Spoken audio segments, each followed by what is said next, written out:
गांव के बाहर एक जर्जर हवेली थी जिसे लोग शापिते हवेली कहते थे। कहते थे कि वहां रात को अजीब आवाजें आती हैं, कभी रोने की, कभी किसी के जोर से हंसने की और कभी यौखों की।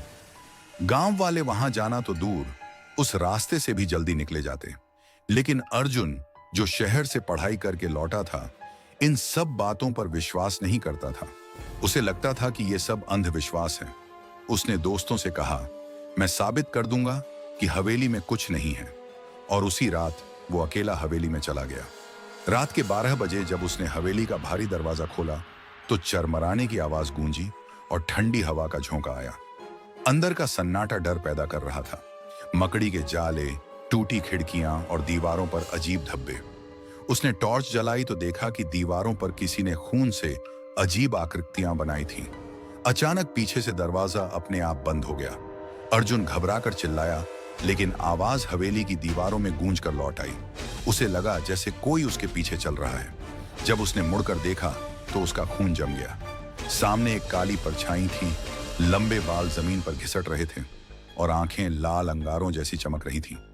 वो धीरे धीरे उसकी ओर बढ़ रही थी। एक भारी आवाज गूंजी, क्यों आए हो यहां?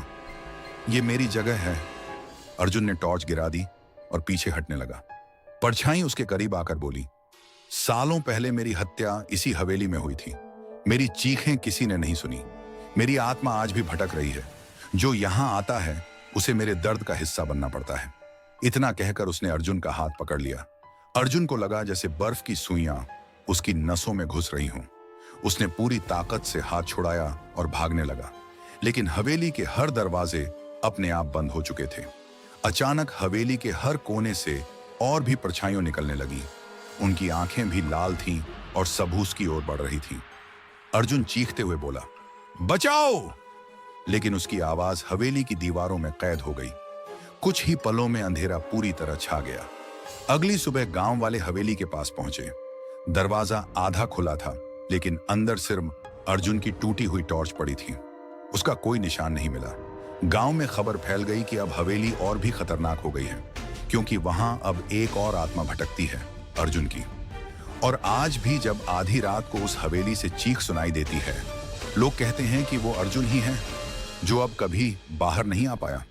शायद मौत से ज्यादा डरावनी चीज है एक अधूरी आत्मा की कहानी जो खत्म होकर भी खत्म नहीं होती। क्या आपने कभी किसी ऐसी जगह की सिहरन महसूस की है जहां सन्नाटा भी बोलता है? अगर हाँ, तो आप समझ पाएंगे कि अर्जुन के साथ क्या हुआ। जे मेरी स्टोरी अच्छी लगी तो लाइक जरूर करना। कि ऐसी और स्टोरी चाहिए तो जरूर बताया, मैं उस कंटेंट पर स्टोरी पब्लिश करूंगी। धन्यवाद।